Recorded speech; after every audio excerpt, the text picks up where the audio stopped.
जय माता दी। या देवी सर्वभूतेषु शान्तिरूपेण संस्थिता नमस्तस्यै नमस्तस्यै नमस्तस्यै नमो नमः। आप सभी को चैत्र नवरात्रि की हार्दिक शुभकामनाएं। आज की वीडियो में मैं आपको बताऊंगी नवरात्रि के पहले दिन पूजी जाने वाली माँ शैलपुत्री की व्रत कथा। साथ ही आप जानेंगे पूजा विधि के बारे में कि माँ का प्रिय रंग और प्रिय भोग कौन सा है, इस दिन किस रंग के वस्त्र पहनकर पूजा करनी चाहिए और माँ शैलपुत्री की पूजा करने के विशेष पूजन मंत्र कौन कौन से हैं। नवरात्रि के पहले दिन कलश स्थापना की जाती है। कलश स्थापना करने के साथ ही माँ भगवती यानी माँ दुर्गा की प्रथम स्वरूप माँ शैलपुत्री की पूजा की जाती है। माँ शैलपुत्री की पूजा करने वाले भक्तों को एकाग्र शक्ति मजबूत होती है और ऐसे लोगों की संकल्प शक्ति भी मजबूत होती है। ऐसे लोगों को कोई भी उनके निश्चय से हिला नहीं सकता। सफ़ेद वस्त्र धारण किए हुए माँ शैलपुत्री के दाहिने हाथ में त्रिशूल और बाएं हाथ में कमल सुशोभित है। माँ के मस्तक पर चंद्रमा शोभायान और माँ शैलपुत्री नंदी बैल की सवारी करके संपूर्ण हिमालय पर विराजमान है।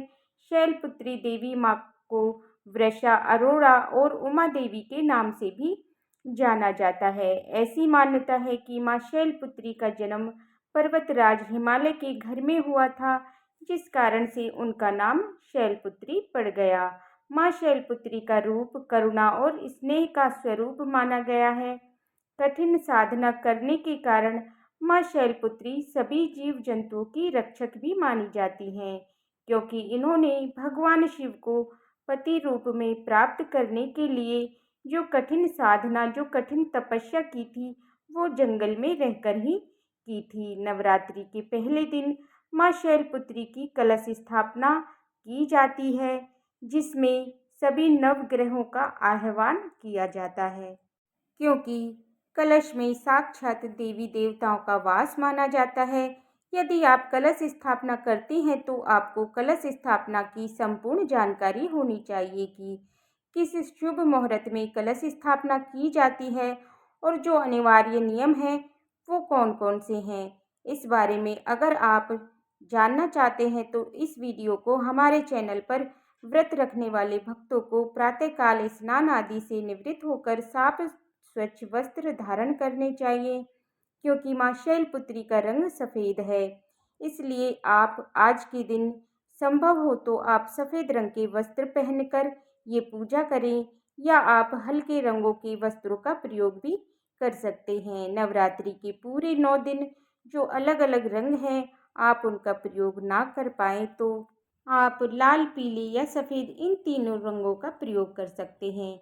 सबसे पहले मंदिर में गंगा जल छिड़कें और उसके बाद हाथ में जल या पुष्प लेकर संकल्प लें कि आज आप श्रद्धा और भक्ति पूर्वक माँ शैलपुत्री की पूजा का उपवास रखें। ऐसे में जाने अनजाने में यदि आपसे कोई भी गलती हो तो उसके लिए माँ शैलपुत्री आपको क्षमा कर सके, क्योंकि माँ शैलपुत्री को सफ़ेद रंग की वस्तुएं बहुत प्रिय होती हैं। इसलिए आज के दिन माँ को सफ़ेद चंदन से तिलक लगाना चाहिए। घी का दीपक जलाकर सफ़ेद रंग के फूल माँ को अर्पित करने चाहिए और भोग में माँ को सफ़ेद रंग की मिठाइयों का भोग ही लगाना चाहिए। बाद में माँ शैलपुत्री माता की कथा पढ़ी और सुनी जाती है, क्योंकि इस वीडियो में मैं आपको सुनाऊंगी। दुर्गा चालीसा का पाठ किया जाता है।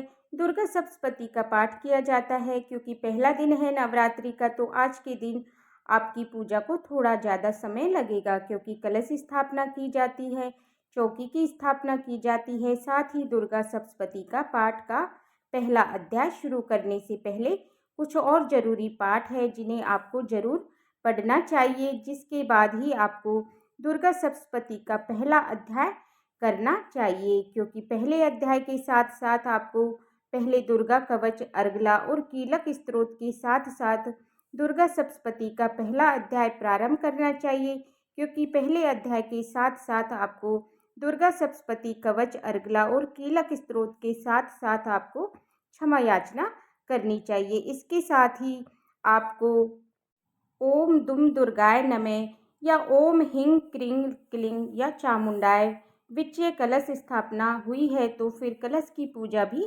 करें। और अगर आपने अखंड दीपक जलाया हुआ है तो अखंड दीपक की भी पूजा की जाती है। और उसके बाद आप माँ से मन ही मन क्षमा याचना करें, माँ से प्रार्थना करें कि आप और आपके परिवारजनों को सदा स्वच्छ रखें और जिस भी मनोकामना की पूर्ति के लिए आपने माँ शैलपुत्री या नवरात्रि का उपवास रखा है उसे वो पूरा करे। और अब सुनते हैं माँ शैलपुत्री की व्रत कथा। पौराणिक कथाओं के अनुसार प्रजापति राजा दक्ष ने अपने निवास पर एक यज्ञ का आयोजन किया जिसमें उन्होंने सभी देवी देवताओं को बुलाया, लेकिन अपने अपमान का बदला लेने के लिए उन्होंने शिव जी को नहीं बुलाया। शिव जी उनके दामाद हैं। शिव जी को उन्होंने इस प्रकार से प्रजापति दक्ष ने नहीं बुलाया। तब माता सती का पता चला कि उनके पिता ने एक यज्ञ का आयोजन किया हुआ है। तब उन्होंने भगवान शिव से यज्ञ में जाने की इच्छा जताई। बार बार उन्होंने भगवान शिव से अनुग्रह किया, लेकिन भगवान शिव ने उन्हें समझाया कि जब उनके पिता ने उन्हें आमंत्रित किया ही नहीं है तो ऐसे में बिना बुलाए उन्हें यज्ञ में नहीं जाना चाहिए। लेकिन देवी सती की बहुत इच्छा थी, लेकिन उन्होंने बार बार भगवान शिव से अनुग्रह किया। आखिरकार भगवान शिव ने देवी सती को अकेले ही यज्ञ में जाने की अनुमति दे दी।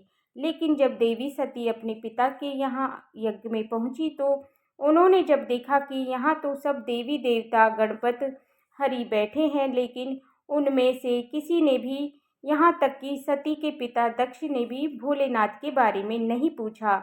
अब जब वहाँ पर सती ने देखा कि उनकी माता के अलावा कोई भी उनसे बात ही नहीं कर रहा है, बल्कि उनके पिता दक्ष भगवान शिव का यानी कि अपने दामाद का अपमान कर रहे थे, यानी कि उनके प्रति अपमानजनक शब्द कह रहे थे।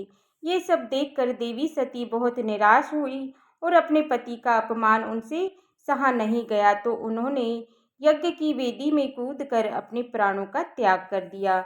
जिसके बाद माँ सती अपने अगले जन्म में शैलराज हिमालय के घर में जन्मी और इस प्रकार से उनका नाम पड़ गया शैलपुत्री। कोई भी पूजा हो, कोई भी उपवास हो, बिना मंत्रों के अधूरा माना जाता है। इसलिए यदि आप कोई भी व्रत रखते हैं तो उनमें से आपको कुछ विशेष पूजन मंत्रों का जाप भी जरूर करना चाहिए। आपको माँ शैलपुत्री का पूजन मंत्र है जिसे बीज मंत्र भी कहते हैं। ओम देवी शैलपुत्रेह नमः। शैलपुत्री स्तुति मंत्र है। या देवी सर्वभूतेषु माँ शैलपुत्री रूपेण संस्थिता नमस्तस्यै नमस्तस्यै नमस्तस्यै नमो नमः। माँ शैलपुत्री से आपकी जो भी मनोकामना है उसकी पूर्ति के लिए आप प्रार्थना करते समय मंत्र का जाप करना चाहिए।